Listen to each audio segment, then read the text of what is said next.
L'accompagnement va consister à mettre en place tout le dispositif infrastructurel dont l'UVS a besoin pour son rayonnement, notamment les espaces numériques ouverts. Vous savez, l'ambition de l'État est de mettre et de réaliser 50 espaces numériques ouverts dans tout le Sénégal, à travers tout le Sénégal. Aujourd'hui, pour cette phase pilote, la Banque africaine de développement a financé la construction et l'équipement de 5 espaces numériques ouverts, dont celui de Thiès. Et également, au-delà de ça également, le projet va réaliser le siège de l'UVS. Parce que l'UVS quand même a besoin d'une identité, d'un siège qui sera réalisé dans le nouveau pôle urbain de Diamniadio, dans un espace de 14 hectares octroyé au ministère de l'Enseignement supérieur qu'on appelle Cité du Savoir. Donc ça également c'est financé conjointement par la BAD et l'État du Sénégal. Au-delà de ça également, nous appuyons l'UVS dans la formation, le renforcement des capacités, la formulation de nouveaux curricula. L'UVS a commencé avec donc 5 filières. Nous l'avons appuyé à créer d'autres filières qui répondent beaucoup plus et beaucoup plus adaptées également aux besoins du marché, mais également à un peu réorientation des filières littéraires vers des filières un peu parascientifiques pour faciliter leur insertion. Également, le plan de développement stratégique de l'UVS a été réalisé par le projet, parce que l'UVS, pour grandir, gérer sa croissance, a besoin d'avoir une visibilité sur ce qu'elle doit faire dans les années à venir, d'où la pertinence d'un plan de développement stratégique. Vous savez, le chantier a démarré il y a de cela 3 mois. Nous en sommes au début de l'exécution et nous pensons que d'ici août-septembre 2017, nous allons réceptionner l'ENO de Thiès. L'université virtuelle est une nouvelle création et une innovation. Toute nouvelle création a besoin de se chercher, a besoin de s'asseoir également. C'est pour ça d'où l'importance de l'accompagner. A besoin également de s'asseoir pour se confirmer. Je pense qu'en très peu de temps, l'université virtuelle quand même s'est confirmée et s'est positionnée donc en une université, disons, d'avenir.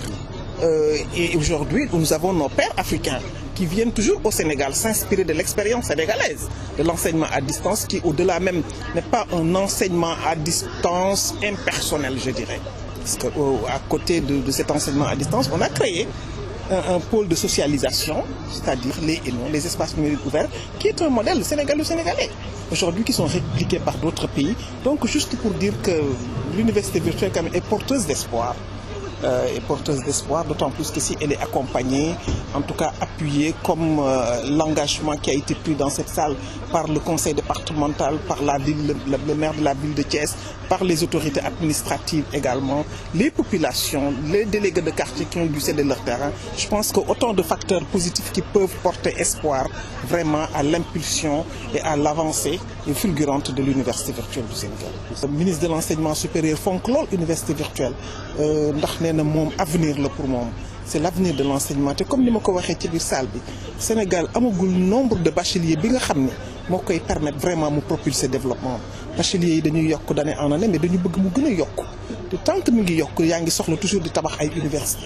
Donc l'université virtuelle tey jii réponse la bu nga xam ne bu am solo pour mën a absorber nombre étudiants yooyu nga xam ne day yokk at mu jot di ñëw sur le marché te nga xam ne léegi orienté leen c'est un droit pour les étudiants, un devoir pour l'État du Sénégal. Fii ci Thiès lan ngeen fas yéene def concrètement. fii ci Thiès kay li ñu fi def mooy Thiès déjà projet bi commencé na fi tabax benn espace numérique ouvert moom la ñu war a dem xool université virtuelle samp na fi am na ay étudiants yu nekk Thiès. Donc Thiès ci université virtuelle la bokk fi mu nekk nii te ne comme ni ko recteur bi waxee à part ENO yi nga xam ne ñoo nekk biir Dakar Thiès moo positionné comme 4e bu am importance ndax nombre étudiants yi fi nekk donc Thiès déjà ci biir université virtuelle déjà Thiès référence la. mais ba léegi dañuy continuer di dégg ay problème orientation des nouveaux bacheliers ndax day wane ne UVS nit ñi dañ ko xamagul bu wax surtout les nouveaux bacheliers démb ñu ngi dégg mes parents du Fouta la à Matam ay xale yu ne internet bi. jotuñu si des nouveaux bacheliers ñooñu bu ñu waree dugg si pour inscrire déjà c'est un problème.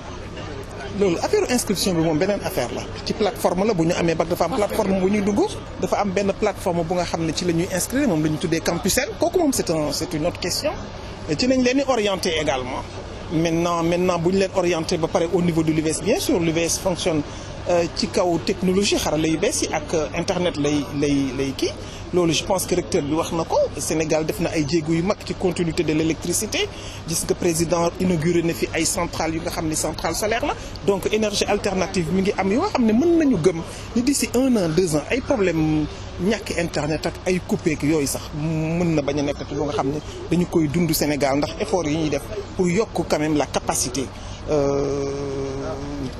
sur le plan énergétique avec des énergies renouvelables.